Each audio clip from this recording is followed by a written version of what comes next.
Every day, people like me with quadriplegia and similar disabilities are told we're better off dead and that we're a burden, particularly on the health system.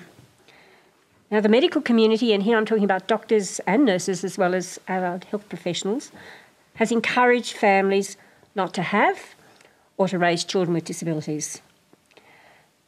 Today, some still participate in enforced sterilisation of children and young women with disabilities. This is happening in Australia, and frequently make arbitrary, autonomous decisions not to resuscitate us in unrelated illnesses like pneumonia. My question to the panel then is how then, if medically assisted suicide is legalised, can doctors be trusted to value our lives equally to those of non-disabled people? Let's start with the Dr. Karen Hiscock.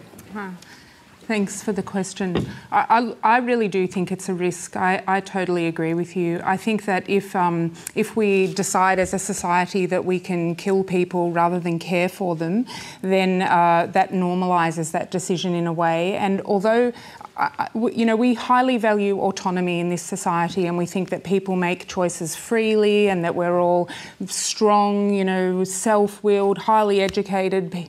There are people in our society who rely on the care of the state and rely on the care of others, and I think that that those people are vulnerable to unspoken coercion. And if they feel like a burden, if they're made to feel like a burden, they're not a functioning economic unit anymore in our society or economy or whatever it is we live in anymore, then I think that they can suffer coercion in that way.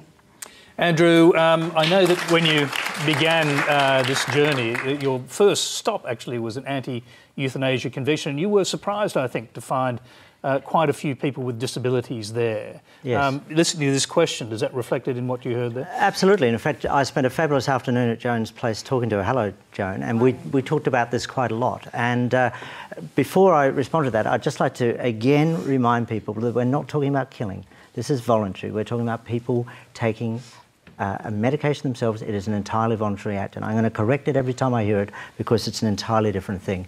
Joan, I'd just like to say something, actually.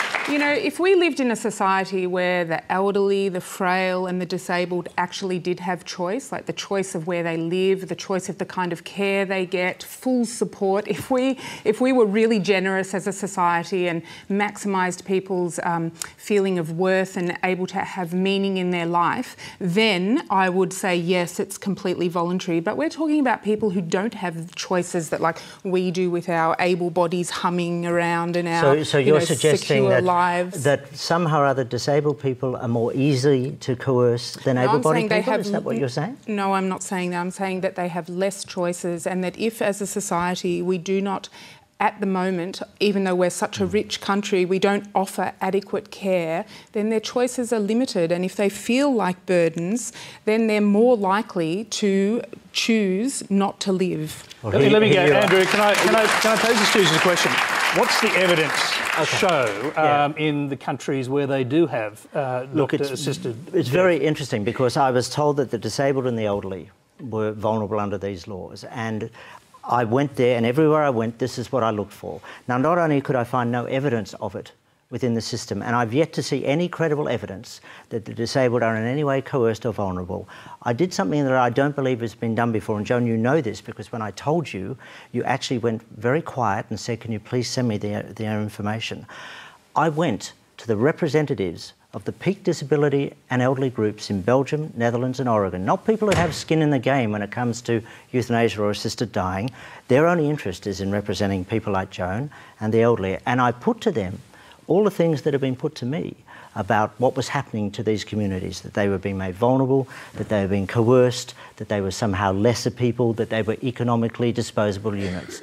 And one by one, they said to me emphatically, no, no, no, we have no problems. We have no problems under these laws. These safeguards work.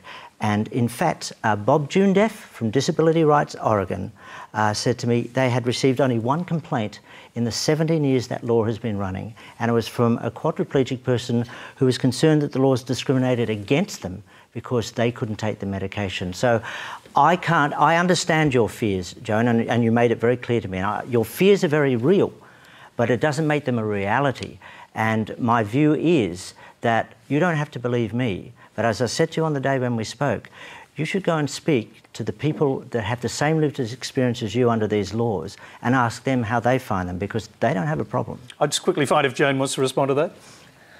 Well, we've tried to search out some of those contacts you gave me, Andrew, and all of their information was in Dutch, and unfortunately I don't speak Dutch, so I wasn't able to pursue that one, but I was able to pursue a little bit the information on Bob Dundorf, and I have been advised that that is an organisation of that represents not so much people with disabilities, because Disabled People's International is the peak international body. That is more like a legal kind of centre where they deal with legal issues related to disability. We've got a similar sort of organisation here called, I think, the Disability Rights Legal Centre. So they're not necessarily people with disabilities. They are the go-to people in Oregon, however, and that was the state where it was relevant. Okay, I'm just going to quickly...